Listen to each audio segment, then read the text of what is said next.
Hello, friends, and welcome to another episode of Greg Page Remembers, or Tries to. Welcome back, guys. Now, I got partway through these questions from William. So question number 3 is, do you and the other Wiggles like being silly? Yes, we loved being silly. It was a lot of fun. It's interestingly, I was probably the most serious out of all the Wiggles. I don't know. I don't know why that is, but I just probably was looking at everyone. I mean, it doesn't mean I don't like to have a laugh and have a good time and have fun, but I think just the other guys were just naturally a bit more, I don't know, what's the word? Loose, a bit more free. I don't know what it is, but anyway, that's a personal thing for me. But yeah, we certainly did love being silly, and we had a great time on stage. I mean, that's, there were times we had our differences on stage, and we had issues that we had to resolve. But I got to tell you, we just had a blast being in the Wiggles together. So yes, we did love being silly, and we still do, I'm sure. So I'm going to talk a bit about the Wiggles reunion concerts coming up, because people have been asking about that. Now, which song by the Wiggles is your favourite from an album? Well, I don't really have favourites, but William, you put down here, like, for example, Wahoo Hey, I'm Combing My Hair Today. Now, that's like one of those songs that I'd forgotten about, but man, it is a great song. So I'm glad you've mentioned it there, because it's just jogged my memory. And that album, Toot Toot, on that song and a few other songs, we had the late and great Paul Hester play drums on that. Now, for you guys that might not know, Paul Hester was a member of Crowded House, a band that I absolutely loved. I think Crowded House are just brilliant. I love their songs. I love the way they played live, and Neil Finn's voice. For somebody to sing live and be so pitch perfect, I think he's just absolutely brilliant. So to work with Paul on that album was a real honour, and very sadly, some years later, after we'd worked with Paul, he took his own life in, I think 2005 it was, and it's very, very sad for his family. And look, I guess just on that note, on a serious note, if anybody is ever feeling that way, or feeling depressed, or feeling sad, just talk about things with people. It's really important that we talk to each other, talk to our family, talk to our friends. And so here I've gone from talking about being silly, and this is the serious me again now, I guess. It is so important that we, as humans, and we have our relationships with friends and family, that we value those relationships, and we value the people around us, and we need to listen to them when they need to talk to us. We need to, not judge people when they talk and speak, which is sometimes really hard, but we just have to do that. Let people get things off their chest, let them be who they are, and try and help them through tough times, which, it's particularly hard, I guess, when you can't relate to what somebody else is experiencing. But I guess through listening to those people and trying to understand where they're coming from, it puts a different spin on things for you and helps you relate to their experience, even though you can't necessarily understand it. So yeah, that's just on a real serious note there, guys. If you do know anybody that seems down, seems a little under the weather, just maybe start the conversation. We have a great initiative here in Australia called Are You OK Day? And it's really just to use that expression, are you okay, as a conversation starter. If you see somebody who looks like they might need a bit of an ear to listen to talk to, just say, are you okay? How are you going? How are you feeling? And just don't undervalue that ability to talk to people and get things off your chest, and make sure that you are okay, and make sure your friends and your family are too. All right, so we'll move on from that now. Thanks for that. Now, HockeyBot 9000 has asked another question, and the question is, hey Greg, what's your least favourite track and field event? Now, I like this one because it's a great question. It's not what's my favourite track and field, it's what's your least favourite track and field event. Look, I don't know, I quite like watching athletics. I think there's a lot of skill involved. I love watching things like the high jump, the hurdles. Least favourite, I don't know, I guess probably one of those ones where they just run around the track for a long time. Is it like the 1600 metres or something like that? It's just, I enjoy sort of watching the start and maybe the finish, but it's kind of all that stuff in between that gets a bit same, just running. And they kind of go fast and then slow, and then fast and then slow, and then fast, and then what happens sometimes, I find, is that the person at the back just kind of trundles along, keeping up with the back of the field, waits for the person up the front to slow down and get tired, and then that's when they make their move. They go past, and that's how they win the race. But I could be wrong about that because I haven't watched a lot of it, but some of the ones I have watched, it's a lot of fun to see those guys just kind of hang out at the back, and then they put on the pace and they take over and they win. All right, now Lucas Gray has said, I just want to say that I've been a big fan of the Wiggles ever since I was little. I really miss you being with the original Wiggles. So here's my question. What was it like doing the Wiggles reunion show that you did back in 2016? And since it was for people that were over 18, what was it like performing in front of people over 18? Well, it was a lot of fun. I mean, the first one we did, we had no idea what to expect. And it sold out pretty quickly, so we knew there were going to be a lot of people there. And we put in a couple of days of rehearsal, I think, to try and refresh our memories. And for some of us, it was a little bit hard. Actually, it's funny, song lyrics I'm not too bad with, because the songs that we do live, we kind of did fairly often. So I didn't have to do a lot of refreshing on those. But yeah, to walk out on stage and see all those sort of, well, adults, I mean, they are adults, but I still call them kids because you guys of that age are still kids to me because you're young'uns, I'm an old un. And yeah, to see these people who were children 20 years ago at a Wiggles show with beers in hand or other alcoholic beverages, it was quite interesting. And it made for a great night. You guys were a great audience for those of you who were there at the first one, the second one, the third one. I believe there will be some more of those later this year. We've been talking about it, and it should be hopefully September, October, November, in one of those 3 months, or maybe in all of those 3 months. We're going to try and get around to some of the Australian capital cities and do some more shows. So keep your ears open, everybody. If you want to come along and see the Wiggles again, the original Wiggles, at a venue near you where you can have a beer in hand or other alcoholic beverage of your choice, that would be a lot of fun. We will just have water backstage. Well, I will be. I don't know about the other guys, but that's up to them. I guess they're all over 18 too, so they can do what they please. All right, so moving on now to Roblox Angelo. Roblox, that's an interesting game. My children play that game. Hello, Greg, my name is Angelo and I have some questions. What is your favourite TV show of the Wiggles? Well, I did like Lights, Camera, Action. I think it was called Lights, Camera, Action, or Network Wiggles. I can't really remember. I think it was Lights, Camera, Action Wiggles. I know the song was called that, but that was probably one of my favourites. That was a lot of fun to film. And what is your worst song that you did in the Wiggles? That's all. Okay, again, I don't have a worst song. I had songs that were difficult to perform and songs that were more challenging to perform, but I loved all the songs we did. Actually, there was one song that was really hard to sing, and I think somebody asked this later, so I'll leave this answer till later on.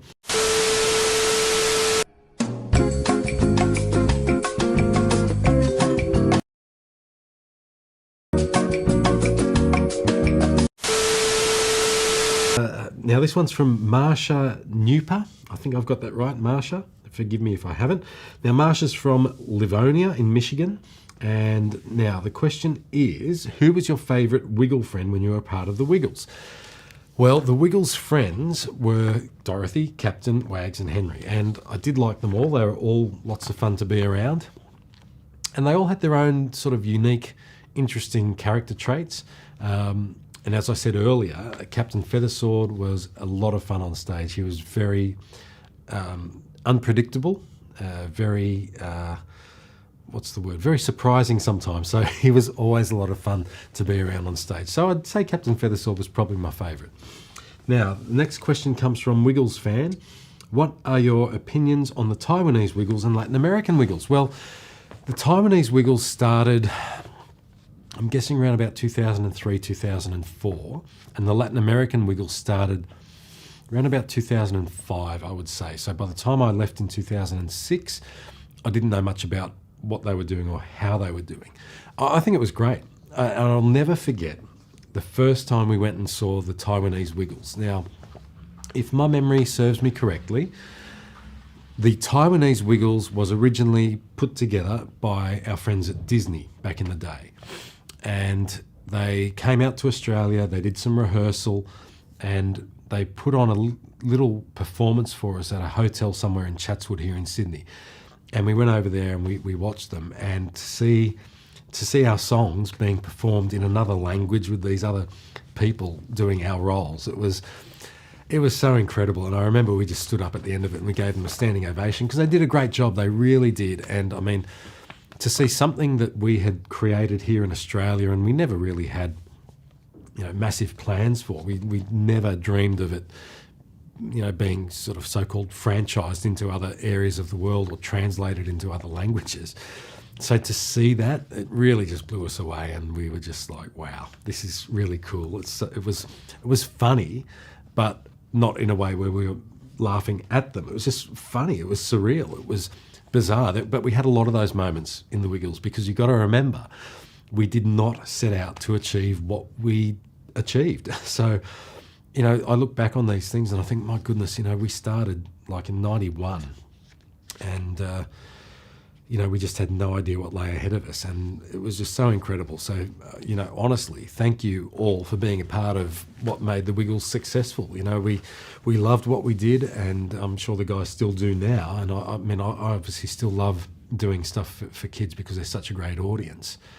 But it's just something that I still got to look back on and think, wow, I was actually a part of that. So thank you to you guys. Thank you to the Wiggles. Thank you to everybody who was a part of making it all work. It was just incredible. So moving on now to, this is Moses. See, I don't have my glasses on, guys, so I am struggling a little bit. Moses Yakub, I think it is. Hey, Greg, I've got 2 questions. What's your favourite Wiggles concert at the Sydney Entertainment Centre? And can you ask the Wiggles to upload any photos of the December 2000 show and December 2005 show? Wow, okay, that's very specific. I'll see if I can get them to do that. I don't know if they'd have any photos of those shows in particular. But as for my favourite show at the Sydney Entertainment Centre, I reckon it would be the live Hot Potatoes one where we had the live band with us. I have spoken about that in the past on 1 or 2 of the other episodes of Greg Page Remembers or Tries to. But yeah, that was so much fun touring with a live band. It was different because it wasn't to the same backing track every day. And yeah, it was just great. So I'd say that was my favourite one at the Sydney Entertainment Centre. Now, moving on to Jack Foster. Now, Jack, you've written a lot of questions. I'm going to try and get to them all. We'll see how we go. But I do think I am only on page 2 of these questions. No, maybe page 3, actually. I am getting through them. No, I'm still only on page 2. Goodness. All right, this is going to take a while.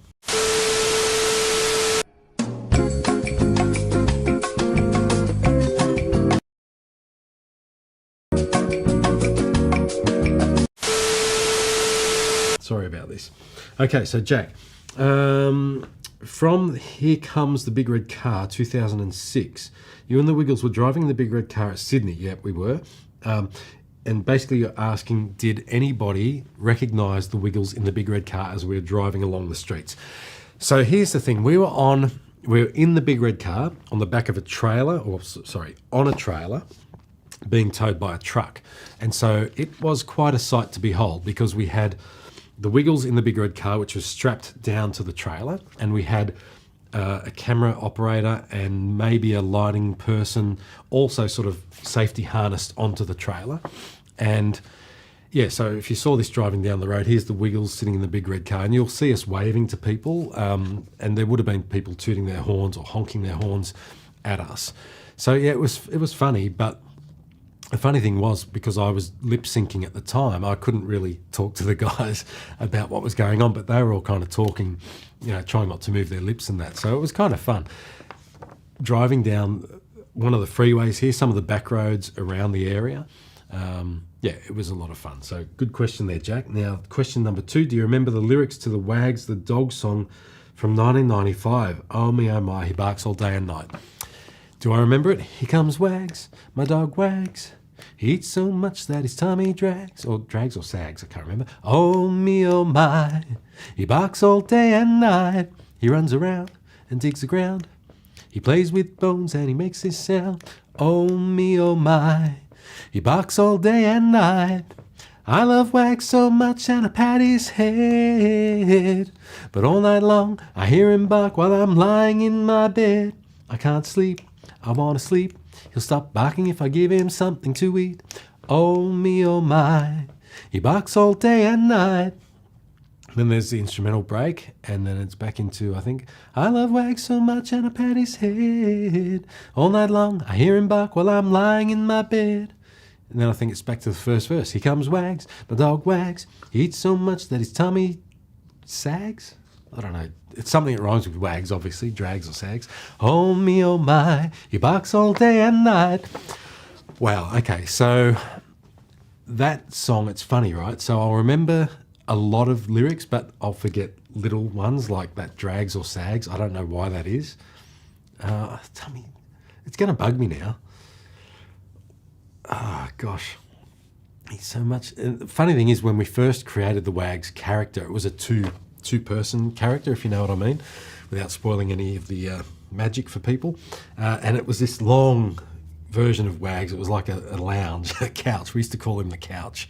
And that didn't last very long because it was very, very impractical. Poor old Wags, because he had the tummy that sags or drags. And this is where I'm getting stuck on the lyric because we designed it so that his tummy did sag or drag.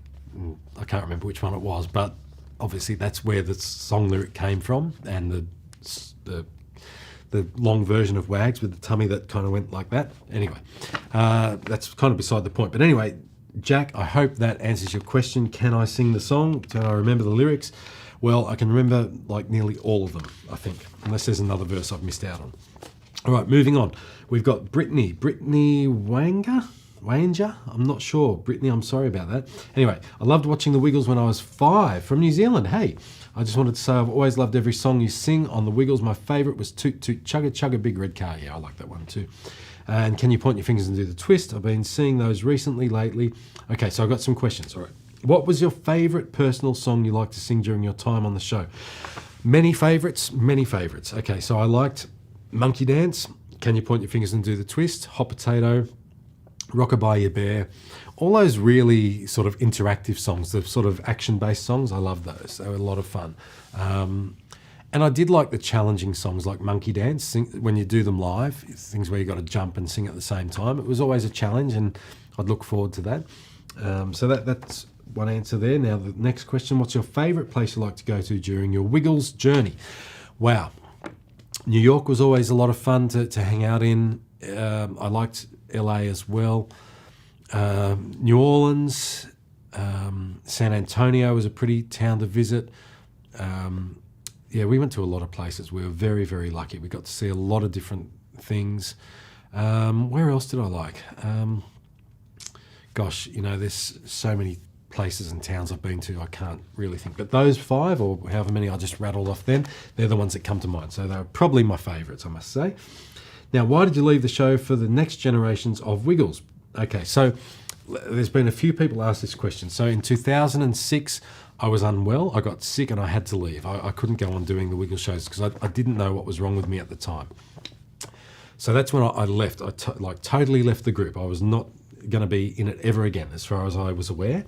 Then in 2011, I was told that Sam was leaving the group and the Wiggles wanted me to come back for 7 months. It was from January to August to help transition from Sam to a new yellow Wiggle, who at that stage was going to be Simon. So I said, yep, okay, I'll come back and join the Wiggles for that period of time to help you transition, and that's what I did.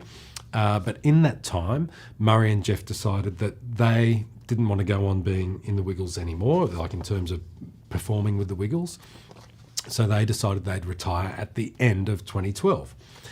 So January 2012 came around, I rejoined the group. I was due to finish in August, but around about May, I think it was, Murray and Jeff made that decision to retire at the end of that year. So they asked me if I would stay on for the rest of that year so that we could all retire together. Well, so I was never back in permanently with the Wiggles. It was only for part of 2012, but then it became the whole of 2012. So a lot of people say, why did you join again only to leave? Well, this is one thing that was never really made clear at the time. I was never back in permanently. I was only in to help transition. So there was a lot of miscommunication around that whole scenario. Lots and lots of miscommunication, lots of misreporting, a whole lot of stuff went down, a lot of it wasn't correct. And, there's always 2 or 3 different sides to a story. my story is this. I was asked to go back to help transition from Sam to another yellow wiggle. I was there from January to August. Then Murray and Jeff decided to retire at the end of 2012, so they asked me to stay on till then. I stayed on till then, and that was it. That's why I seemingly joined again and then left. So that's it.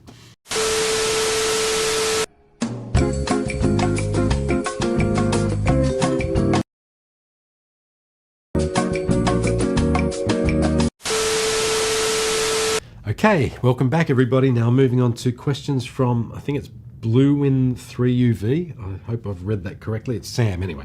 Age 20 from Sydney. Now, there's a bit of stuff there at the start there about his cousin had Murray as her teacher back in the 90s. That's probably right. Now, the questions are, who came up with the ideas for the coloured shirts? Okay, so between our first CD or cassette tape back then in 1991 and our second one, we decided to change our look. We wanted to make ourselves look a bit different, so we came up with the idea. Who specifically had that idea? I don't remember. I think I could be wrong, but it could be Murray or Anthony that had that idea. So I can't take credit for that one, but one of those guys did. Next question, were you popular and one of the cool kids during high school and impressed some girls? No, that was not me. I was not popular, I was not cool, and I didn't impress many girls at all, I'm afraid. So I guess that's one of the things, as you go through life, you find, I don't know, I guess the big lesson here is that just be comfortable with who you are. Don't worry about trying to impress people. You will impress people by being you. All right. And the people that you don't impress don't matter. All right. Just be who you are. Don't try to impress people. Just be comfortable with who you are growing up. And it's one of those things, you hear about these people wanting to write letters to their teenage self. It's funny. I've thought about this lately. I thought, gee, if I wrote a letter to myself as a teenager, the things I'd be saying would be quite incredible. And maybe that's a sign of getting old, feeling that you've got to write a letter to your teenage self. But if I can impart any pearls of wisdom to any young people out there that might be listening to this and might want to take a bit of advice from somebody, just be who you are. Be happy with who you are. Don't try to impress people. If people don't like who you are, that's their problem, not yours. All right. So I think in life, we just need to accept people for who they are, not question them, not try to mold them into somebody they're not try to shape them, not try to change their ideas, change their thoughts. I think if we can all just get on with each other, that's all we should hope for in life, and not wish people harm, not wish people ill, not be nasty to people. That's not what's going to make this world a better place. What's going to make this world a better place is just accepting people for who they are and not making fun of them, not trying to make them feel lesser so that you feel greater. Oh, that's the classic thing with bullies, isn't it? They try to make other people feel worse because they're not feeling good themselves about who they are. But if people could just be happy with who they are, they wouldn't feel a need to put other people down. I think, look, I don't want to get into a deep D&M on this, but I think just, looking back at my life, I felt as a teenager, I did feel kind of out of place. I didn't feel cool. I wanted to be cool. I wanted to be liked.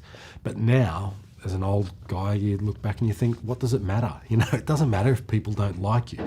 That doesn't resonate with people growing up trying to find themselves.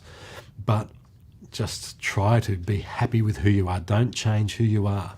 Don't let other people's judgment of you affect you. As long as you love yourself, and I guess this is some of my childhood learnings and some of my philosophical teachings coming through now. You've got to love yourself first before you can love other people, before they will love you as well. So make sure that you are happy with who you are, and that's probably the key to getting through life, and letting things brush off your back. Doesn't mean you don't pay attention to what other people might say. It doesn't mean you're above healthy criticism, let me say, but because everybody needs to listen to what other people have to say about them, but it's not to the point where you let it affect you.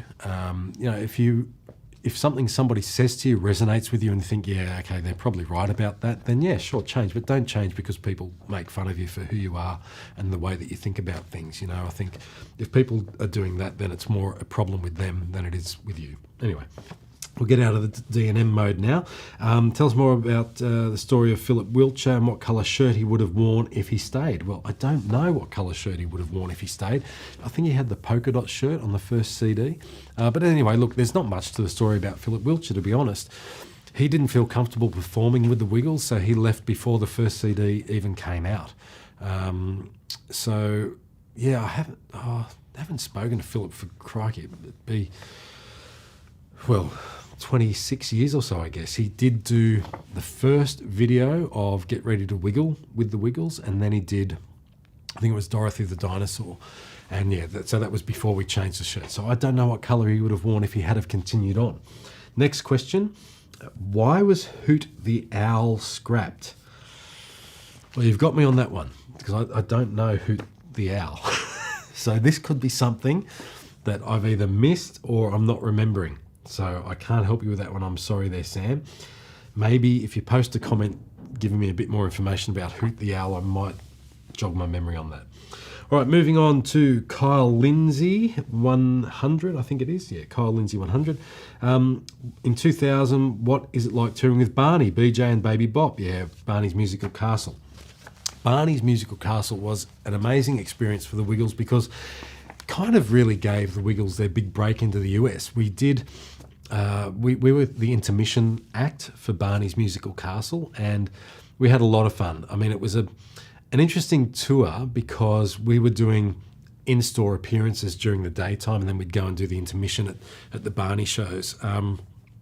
But yeah, it was great. That's where we met our good friends at Lyric, and we made some great friends there in Sloan and Denise, and people that stayed with us for a whole length of time. Yeah, we made some really good friends there in the Lyric organisation, or it was Lyric, then it became Hit, and even now some of these people are still working in the industry. Debbie is still out there doing stuff with PBS. So yeah, it was great. We made a lot of good friends. We kept a lot of crew from the Barney show. So once Barney stopped touring and we started touring, we had people like Harold working with us. Sloan I already mentioned, but yeah, we made a lot of good friends. So lots of fond memories about Barney. Now moving on to the Nintendo Gamer.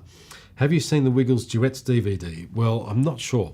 I'm not sure what you're talking about there. If that is one that I was on called It's a Wiggly Wiggly World, then yes, I have seen that. But if it's something that the Wiggles have done since I left, and they may have done a Wiggles Duets DVD, I'm not sure, because I know they've done a few things with people since I left the group, but no, I haven't seen that, if that's what you're talking about. But the first one, It's a Wiggly Wiggly World, with Kamal, Slim Dusty. Who else was on that with us? Christine Arnoux, Tim Finn. They're the ones that come to mind at the moment. But yeah, I remember that one, and that was a lot of fun to make, because it was probably, I think it was our first experience of working with other artists, and then we went on to work with John Fogerty after that. We did Sanders Rockin' with him, and Greg Brady. So Barry Williams, I've spoken a bit about that in past episodes of Greg Page Remembers or Tries to.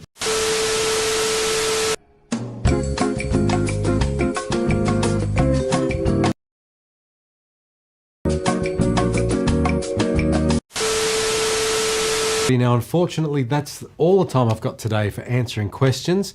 I'm going to put some more up as we go. I'm going to record the answers for them. There's lots and lots of answers to get through. There's heaps of them. So in the meantime, everybody, I want to thank you for tuning in to Greg Page Remembers or Tries to, and stay tuned because there will be another episode coming up very, very soon. Bye, friends.